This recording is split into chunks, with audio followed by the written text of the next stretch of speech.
Hey, I thought we would talk about fasting today. Let's get into it.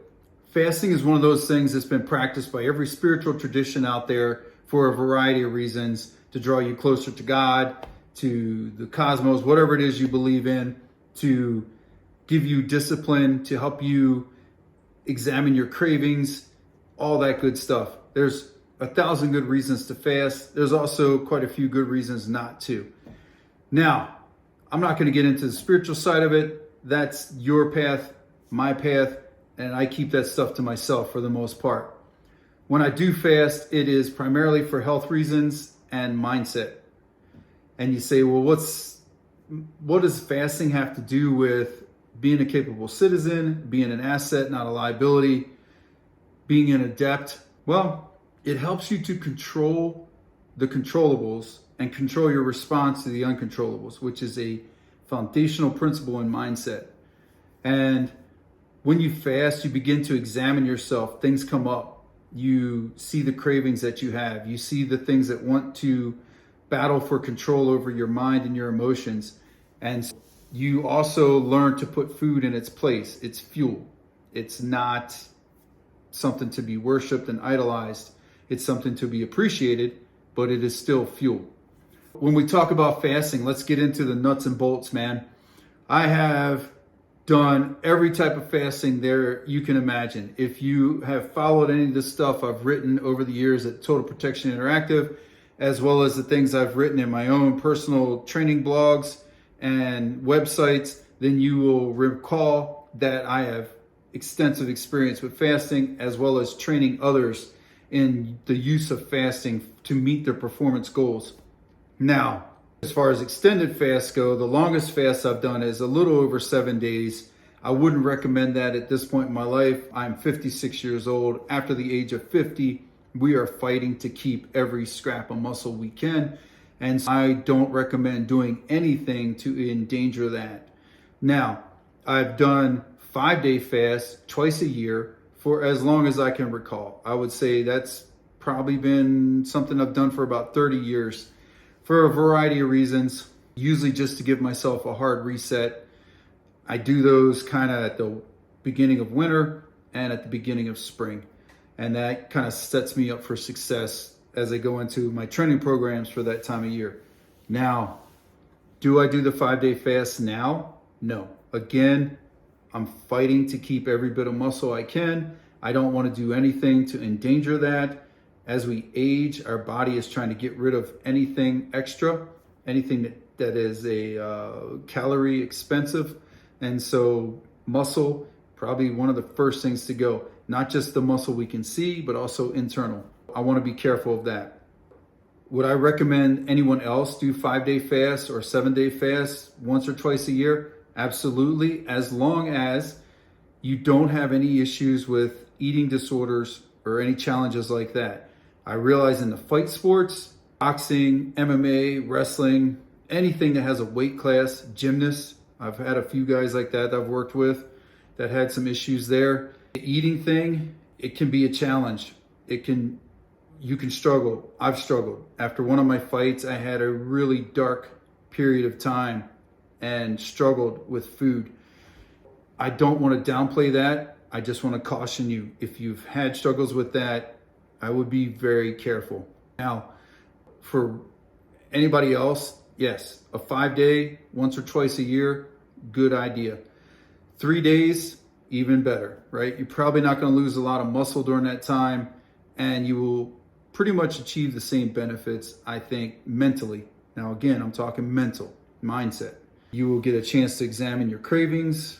You will get to have those internal dialogues of, we can do this, we will get through this, it's just a day, it's just an hour, whatever internal dialogue you use to walk yourself through those moments. Now, extended fast, that's pretty much it for me, 3, 5, and 7 days. Intermittent fasting has been something that I have practiced for a long time. I played around with 18 and 6, 16 and 8, 20 and 4, and then 36 and 12. And I'll give you the breakdowns on each and how I felt during each. 16 and 8, 18 and 6, not a big difference between those two. For clarification, 16-hour fast followed by an 8-hour feeding window, or an 18-hour fast followed by a 6-hour feeding window, or a 20-hour fast with a 4-hour feeding window, or a 36-hour fast and a 12-hour feeding window. 36 and 12, 20 and 4, that's what I'm talking about. Now, 16 and 8, 18 and 6, not really a whole lot that I could say is different. I thought those were probably the best splits or permutations for someone doing what we do. I had energy. I didn't feel beat down, run down.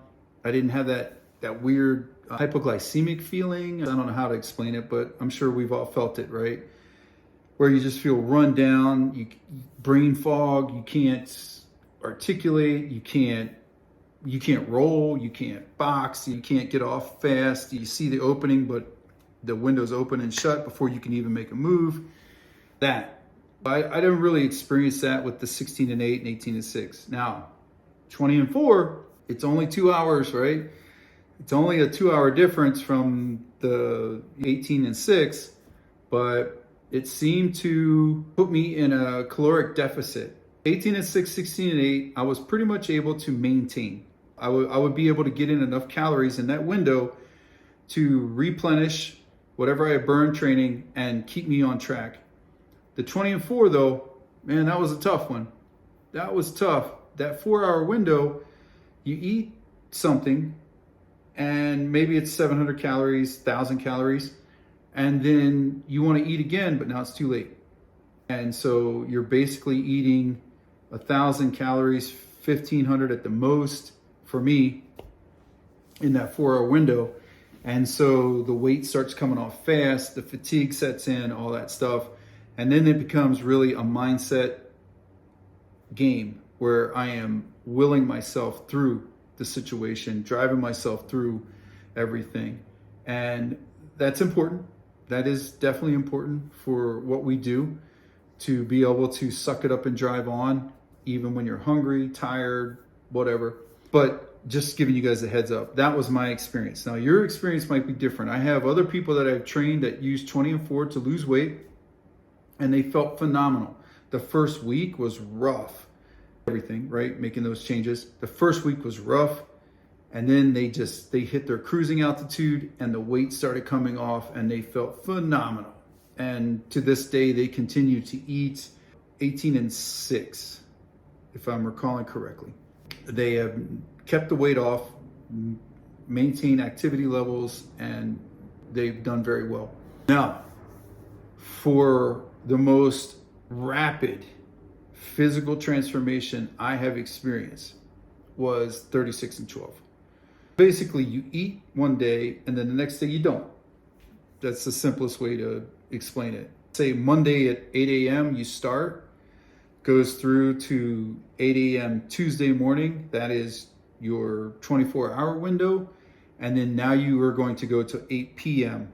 Tuesday night before you eat. So you're not going to eat all day Monday, and then you have 8 at night on Tuesday, you can start eating. Well, obviously, if you have to sleep, all that good stuff, you're not going to be able to eat for the 12 hours that you have available to you to eat.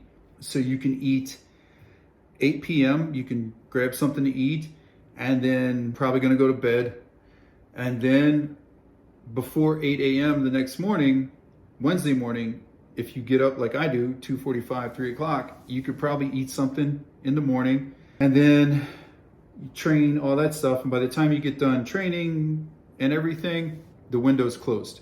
And so now you're back into your next 36-hour fast. I always track my calories. I always log everything so that I know what I'm doing. I can actually figure out what's not working and what's working, right? If you can track the data, you can manage it.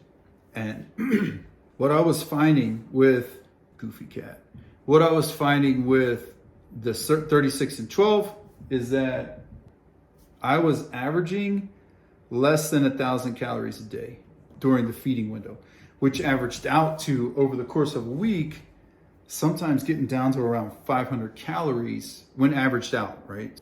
Average daily intake was about 500 calories. That's low. That's way low. 36 and 12, if you want to lose weight, 36 to 12. Now, here's an interesting thing. I mentioned 20 and 4 feeling some hypoglycemic, weird, run down brain fog.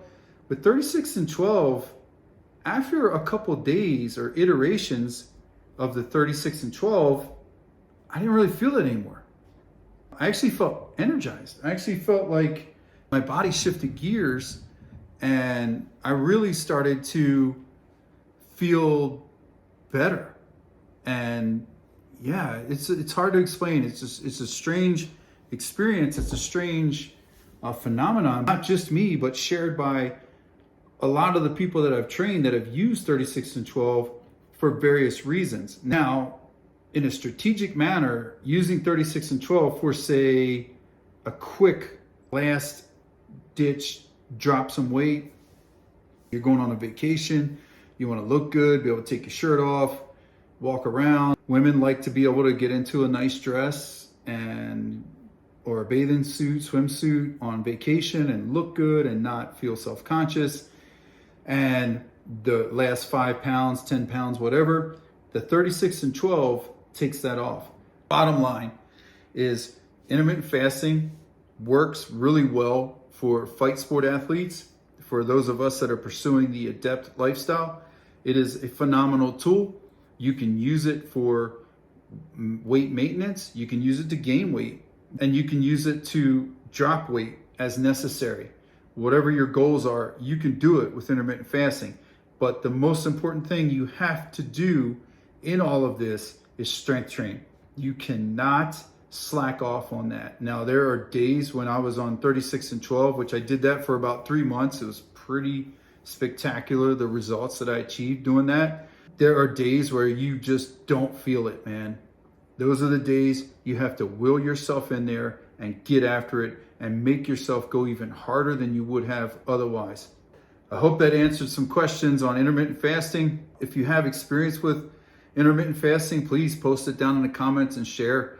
For me, it's always been positive. I understand the dangers for some folks. I understand the challenges for some folks. But for me, fasting, extended and intermittent, has always been a positive experience and always helped me get the results that I desired. See you guys on the next one.